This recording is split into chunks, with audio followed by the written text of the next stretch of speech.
اس نے شو کر دیا بار بار، وہ الیکشن جیت گیا ہے، وہ جیل میں ہے، وہ اپوزیشن میں ہے. اتنی سختیاں، اتنا جبر ہم نے ضیاء الحق کے دور میں نہیں دیکھا. عمران خان نے اپنے دور میں جبر ظلم بربریت کی تھی 5%، یہاں پہ 500% ہے عمران خان کے دور کے اگر ملا کے. جنرل ضیاء کے دور کا اور جنرل پرویز مشرف نے بھی اتنی سختی نہیں کی جتنی اس بار پاکستان تحریک انصاف پہ کی گئی ہے.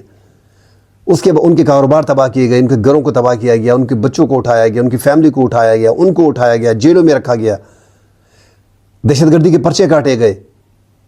اس کے باوجود وہ ڈٹے رہے، کچھ چلے گئے، کچھ ڈٹے رہے. تو ایسی جماعت کو آپ ختم نہیں کر سکتے. ابھی عوام میں ان کی جڑیں، عوام جو ہے عمران خان کے ساتھ ہیں. اب کیا کیا جائے؟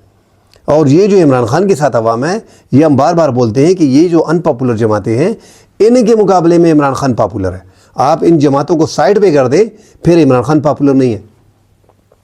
وہ جو پاپولرٹی ملی ہے وہ ان کی اہلی کی وجہ سے، کیونکہ پاکستان کو